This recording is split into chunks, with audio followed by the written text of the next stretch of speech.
Hello students, chemistry में हम आज पढ़ेंगे डाई हैलाइडों की रासायनिक गुण। और उसमें पहला रासायनिक गुण है जैम डाई हैलाइडों का जल अपघटन।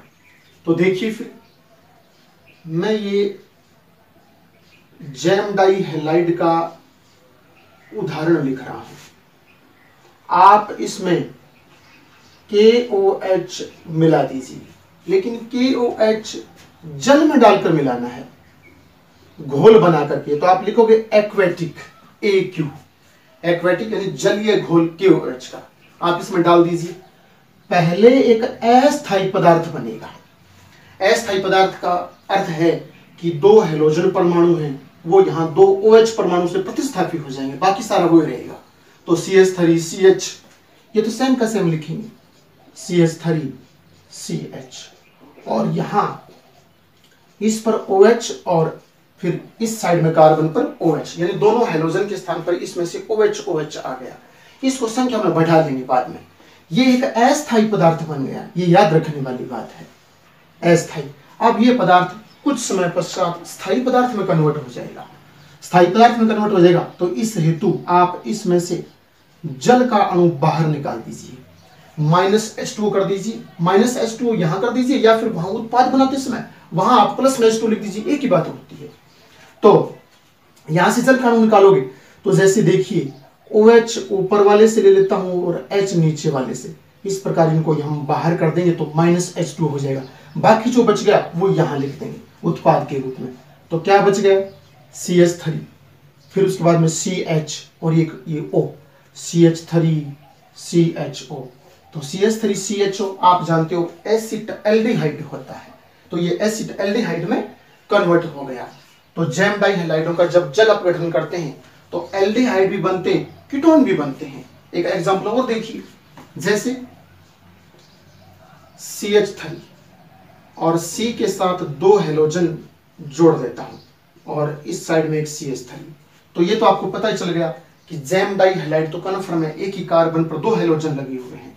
आप यूं कीजिए, इसमें आप KOH मिला दीजिए, और वो भी एक्वेटिक रूप से। एक्वेटिक रूप से मिला दोगे तो पहले नियमानुसार वो ही होगा। वो कौन सा? कि जल का अणु तो बाद में निकलेगा, लेकिन पहले अस्थायी पदार्थ में कन्वर्ट होगा। तो अस्थायी पदार्थ में ध्यान देने वाली बात है, इस प्रकार से आप यूं लिख दीजिए, CH3 और C के साथ यहाँ OH आ जाएगा और यहाँ भी OH आ जाएगा और यहाँ CH3 आ जाएगा। इस प्रकार से ये बन गया अस्थायी पदार्थ। और अब इसमें से आप जल का अणु बाहर निकाल दोगे, जल का अणु माइनस कर दोगे। तो जल का अणु माइनस करने का अर्थ है कि OH यहां से उठा लीजिए तो H यहां से उठा लीजिए, एक ही बात है। जो बच गया वो शेष वो लिख दीजिए। तो क्या बचेगा? CH3 और C डबल बॉन्ड O और CH3, क्योंकि OH यहां से और H यहां से निकालोगे तो ये सिंगल बॉन्ड में O बचेगा, तो O के दो बॉन्ड पूरे करने के लिए यहां बॉन्ड आ जाएगा। और इस प्रकार से, और एक खास बात और याद रखने वाली, ध्यान देने वाली बात है कि आप 2 Cl निकाल रहे हो, 2 Cl निकाल रहे हो और 2 OH जोड़ रहे हो, तो यहां इनको बढ़ा लीजिएगा, यहां इसको भी बढ़ा लीजिएगा। और एक खास बात और सुन लीजिएगा, यहां 2 Cl आप बाहर निकाल रहे हो तो पोटेशियम के साथ हेलोजन बनकर के यहां 2KCl बाहर आ जाएगा, ऊपर वाले में भी, और 2KCl नीचे वाले में भी बाहर आ जाएगा। इस प्रकार से ये बन जाएगा। तो जैम डाई हैलाइडों का जल अपघटन जब जलीय KOH से करवाया जाता है तो एल्डिहाइड और कीटोन बनते हैं। तो जैम डाई हैलाइडों का हाइड्रोहेलोजनीकरण, नाम से पता चल रहा है हाइड्रोजन और हेलोजन दोनों एक साथ बाहर निकालेंगे तो उसे बोलेंगे हाइड्रोहेलोजनीकरण। तो आप जैम डाई हैलाइड का और पहले एक एग्जाम्पल लिखिए।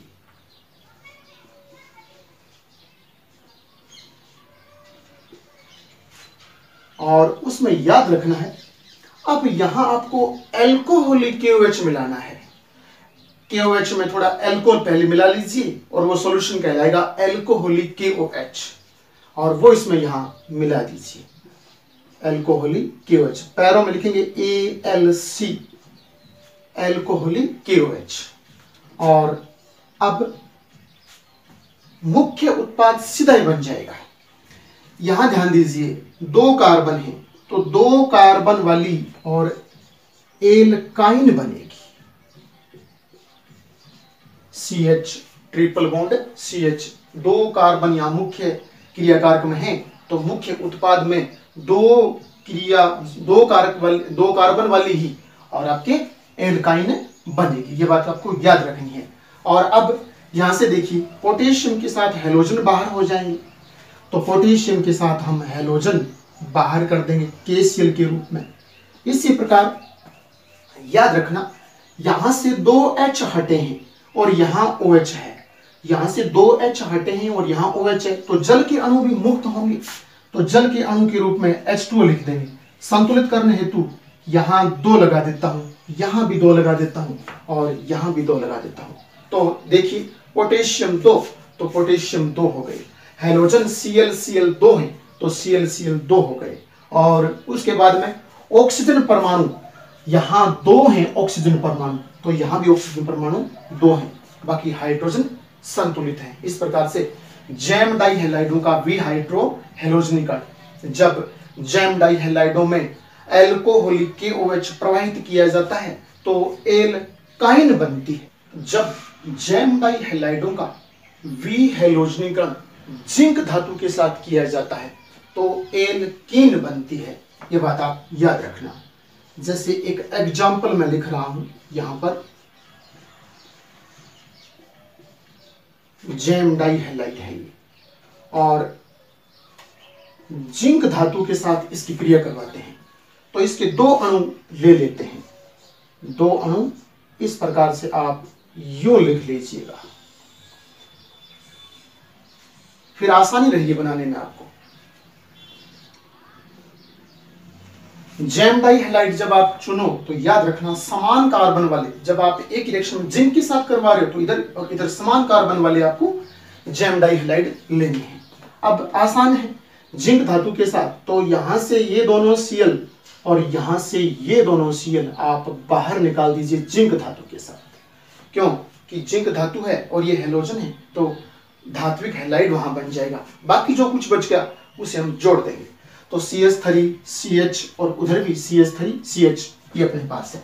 तो इधर मैं लिख देता हूं CH3 CH और इधर भी CH3 और CH, और दोनों के बीच में कार्बन के बंधों की संख्या पूरी करने के लिए डबल बॉन्ड लगा देता हूं, डबल बॉन्ड लगा देता हूं। तो CH3 CH double bond CH और CH3, इस प्रकार से ये एल्कीन बन गई 4 कार्बन वाली एल्कीन अर्थात ब्यूटीन बन गई इस प्रकार से। और यहां जिंक के साथ ये हैलोजन बाहर निकले तो फिर ZnCl2 अपने पास बन गया, ZnCl2। संतुलित करने हेतु, और यहाँ 4 हैलोजन हैं, वहां 2 ही हैलोजन हैं और यहाँ जिंक एक, लेकिन जिंक यहाँ भी एक, तो फिर यूं करते हैं, यहाँ 2 लगा देता हूं और यहाँ भी 2 लगा देता हूं। जिंक 2 हो गए तो जिंक यहाँ भी 2 हो गए, हैलोजन यहाँ 4 हो गए तो यहाँ भी हैलोजन 4 हो गए इस प्रकार से। तो जब जैम डाई हैलाइडों की अभिक्रिया जिंक धातु के साथ करवाई जाती है तो विहैलोजनीकरण होने से एल्कीन बनती है। विहैलोजनीकरण नाम से पता चल रहा है, हैलोजन को बाहर निकालना विहैलोजनीकरण कहलाता है। तो जिंक धातु के साथ हैलोजन आसानी से बाहर निकल जाते हैं। इस प्रकार से जैम डाई हैलाइडों के रासायनिक गुण हैं वो पूरे हुए। और अब हम पढ़ेंगे विष डाई हैलाइडों के रासायनिक गुण। विष डाई हैलाइडों का जल अपघटन जब जलीय KOH से किया जाता है तो ग्लाइकोल बनता है। यहां विष डाई हैलाइड है, ये आप ध्यान में रखना। जैसे एग्जांपल लिख रहा हूं मैं,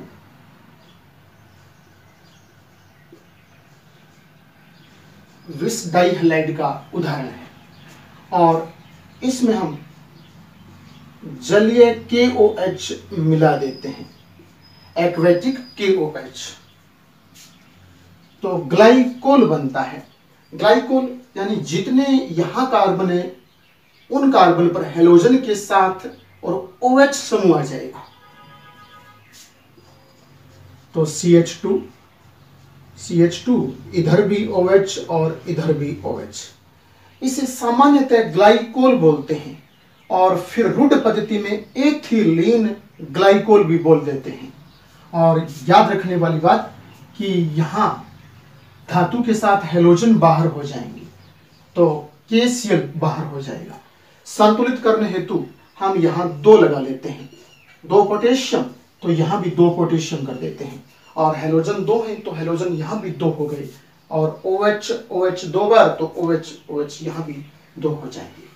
इस प्रकार से आप लिखोगे तो लैंग्वेज में यूं हो जाएगा कि जब विषम डाइहैलाइडों का जल अपघटन जलीय KOH से करवाया जाता है तो ग्लाइकोल प्राप्त होता है।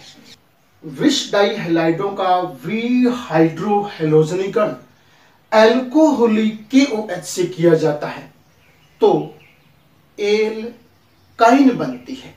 ये बात आपको याद रखनी है कि विहाइड्रोहेलोजनीकरण करेंगे एल्कोहलिक KOH से करना पड़ेगा और एल्काइन बनेगी। तो विष डाइहैलाइड इस प्रकार से लिख लेते हैं पहले। और याद रखने वाली बात, आपको यहाँ KOH तो लेना है लेकिन ALC कर देता हूं पैरों में, एल्कोहल यानी एल्कोहल में घुला हुआ KOH।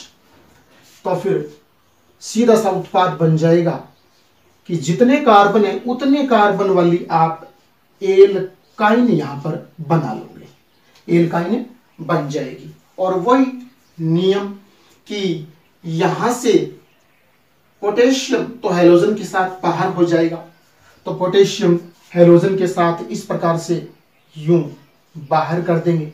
और याद रखने वाली बात कि यहाँ OH है और OH है और यहां से जल निकले हैं तो जल का अणु भी मुक्त हो जाएगा। इस प्रकार से जल का अणु मुक्त कर देंगे और यहाँ 2 लगा देंगे और यहाँ भी 2 लगा देंगे तो 2 KOH 2 KCl। इस प्रकार से यहाँ पोटेशियम भी 2 पूरे हो रहे हैं तो यहाँ भी पूरे हो रहे हैं। और यहाँ ऑक्सीजन परमाणु 1 है तो यहाँ 2 कर देता हूँ, 2 ऑक्सीजन तो यहाँ 2 ऑक्सीजन हो गए और H बराबर हो रहे हैं। इस प्रकार आप ध्यान रखना कि जब विष डाइहैलाइडों का विहाइड्रोहेलोजनीकरण एल्कोहलिक KOH से किया जाता है तो एल्काइन प्राप्त होती है। विष डाइहैलाइडों का विहेलोजनीकरण जब जिंक धातु से किया जाता है तो एल्कीन प्राप्त होती है।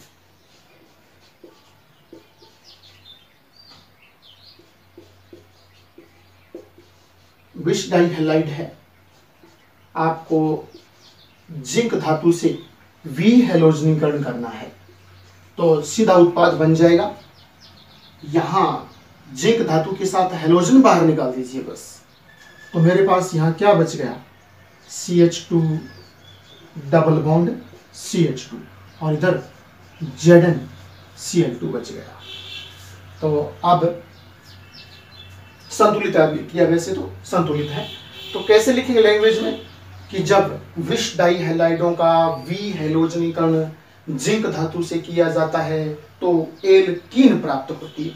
जितने कार्बन आप यहाँ अभिकर्मक में लोगे उतने ही कार्बन का उत्पाद बनेगा। ये जब अल्फा ओमेगा डाइहैलाइडों का विहेलोजनीकरण जिंक धातु के साथ किया जाता है तो चक्रीय उत्पाद प्राप्त होते हैं। यह बात आपको याद रखनी है, विशिष्ट है, औरों में उनमें नहीं बन रहे थे, चक्रीय इसी में बनता है केवल और केवल। आप जितने कार्बन यहां चुनोगे उतने ही कार्बन वाला आगे चक्रीय उत्पाद बनेगा। पहले तो कन्फर्म कर लेते हैं कि कार्बन की संख्या 2 से अधिक है और हेलोजन जुड़े हुए हैं अलग अलग कार्बन पर, तो कन्फर्म अल्फा ओमेगा डाइहैलाइड है। आप इसमें जिंक धातु डाल दीजिए और चक्रीय उत्पाद बनेगा। कहने का अर्थ जिंक धातु के साथ हेलोजन बाहर हो जाएंगे और जो कार्बन बच गए वो आपस में चक्रीय रूप में जुड़ जाएंगे। तो CH2 CH2 CH2 और CH2 इस प्रकार से आप याद रखना, चक्रीय संरचना बन गई और बाहर उत्पाद के रूप में ZnCl2 मुक्त हो जाएगा। इस प्रकार से मैं इस चक्रीय संरचना को क्या बोलूंगा, यानी किसी भी कार्बन से शुरुआत करो वहीं आकर के बॉन्ड समाप्त हो रहे हैं तो हम बोलते हैं साइक्लो। उसके बाद में 4 कार्बन है तो आप बोलोगे ब्यूट और एन, साइक्लोब्यूटेन। चक्रीय उत्पाद के रूप में क्या बनेगा? साइक्लोब्यूटेन। यहाँ पर 5 कार्बन वाला लेते तो बनता साइक्लोपेंटेन। इस प्रकार से आपको याद रखना है कि जब अल्फा ओमेगा डाई हैलाइडों का विहैलोजनीकरण जिंक धातु से किया जाता है तो चक्रीय उत्पाद प्राप्त होते हैं।